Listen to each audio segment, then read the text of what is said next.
I want to get the shirt in, though. Okay. Welcome to another episode of your favorite podcast, Sucias. I'm Gallo. Today I'm going to talk about my brother, or half-brother. It's been a year since he passed away, and hadn't really thought about him much, which is probably a bad thing to say, but considering the life we had or the life we shared growing up, it might not be a stretch to see or understand why we aren't that close. No fault of his own or mine, just the way life works out. See, my half-brother was 20 years older than me. 20 years and 3-ish months. So by the time my parents divorced, he was in his mid-20s. And there was no reason really for us to hang out. I saw him a few dozen times as a kid before I was 10 when I went to go visit or spend the weekend with my father. And it wasn't for very long. Usually I'd show up, he'd have dinner with us and leave. I don't remember any conversations other than kind of some animosity between him and my father. But as a 5, 6, 7-year-old child, it didn't really sink in. I just noticed that there was tension. They hardly talked and he'd just leave. Whatever. The next time I saw him was, I was 17, 18, somewhere around there. And all it was a ride from Baytown to his mother's house in Houston, roughly an hour and a half drive. And in that drive, we didn't really say much to each other. Have you talked to Dad? No. Have you talked to your father? No. You got any Tejano music? I don't listen to that. And that was about it.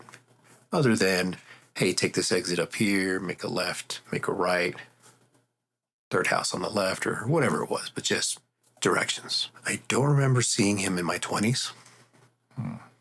Did I? It's possible, but unlikely. Saw him again in my 30s when our father passed away, and that was the most time we spent around each other, but again, not much conversation. Maybe a few other little questions about, oh, how's life? What have you been up to? In all, we might have spent about 24 hours together. The last few years, we'd reached out to each other, gotten each other's phone number, and made promises to keep in touch and get to know each other again, or get to know each other, period. But I really didn't know him other than from stories that I'd heard from other cousins and from my father. Don't remember the details, but my father gave him a truck that was roughly 10 years old at the time he gave it to him. But he had it repainted and a couple other things done to it. And within a mile of leaving my father's house, my brother got T-boned. I want to say this was the early 70s. Whenever this happened, my brother vowed to never drive again, and as far as I knew, he only rode the bus. I knew him to only be a bus rider, to always have a bus pass to get to and fro, or rely on family and friends to give him a ride somewhere. I got to speak at his funeral last year, end of April, and then I shared a story that I'm going to share with you now. And I think it's important for 2 reasons, and I'll explain once the story's over. My father had told me several times about a time when my brother came home from school. And my brother, unlike myself and my father, he was short. He was typical Mexican height, 5'6"-ish, 5'4", whatever, I don't know. But he was shorter than me. My father was 6'2", I'm 6'1", my son is 6'3", over 6 feet. He's a little taller than me. But my brother is 5 something. But he came home from school one day, elementary, 1st or 2nd grade, and he was in a huff, in a tizzy, and frustrated. Just comes in and stomping and harumphing every step of the way. Father turns to him, "Boy, what's wrong with you?" My brother turns to my father and says, Timmy at school called me a Mexican. I'm not a Mexican. My father, he was very proud of his heritage because my grandfather had gotten after him for thinking of himself as less than. Because when my father was growing up, he had to use the colored water fountain in the colored entrance because he wasn't Caucasian. One time, my grandfather had sent them to go get some burgers at a drive-in spot similar to Sonic, but you had to go up front and order. There wasn't a button to get their attention to call. You had to go talk to the counter. When my father and his sister went up to the counter, the guy at the counter kind of leaned out and pointed at them and essentially told them to go to the colored section. My grandfather saw this and called them back to the truck. My father and my aunt go back to the truck and like, yes, sir. What the hell are you doing? Well, the man told us to go over there, so we're going over there to order. They not realizing that they were sent to the colored section. My grandfather was furious and told them, don't ever let a person talk down to you. You are worth two of them. They only speak one language. Not even the President of the United States speaks two languages like you do. And you can understand other languages. So don't you ever let someone put you down. And at the end of it, my aunt finally asked, so are we getting burgers or not? That's not the story I meant to tell. So my father was proud of his heritage, even though he's first generation. And a lot of my aunts were ashamed of being first generation Mexican Americans because they got made fun of their accent or their voice in school. But my father was proud.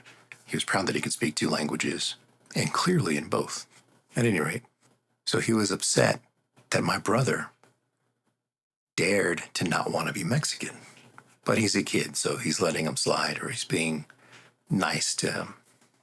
So he says, boy, what do you mean? Well, I'm not a Mexican. I'm white. Look, I'm white. He was very pale, unlike my father and myself. And my father tells him, what? Boy, get over here. So my brother goes up to him. And then my father proceeds to tell him, my wife, your mom, her parents were born in Mexico and came over here and had her. Her parents are Mexican, your grandparents, grandpa so-and-so, grandma so-and-so, they're Mexican. That means your mom is Mexican. My father, your grandfather so-and-so, my mom, grandma so-and-so, they were born in Mexico. They came over here and had me. I'm Mexican.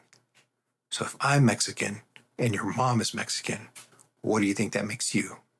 My brother kind of his head down and begrudgingly admits, Mexican?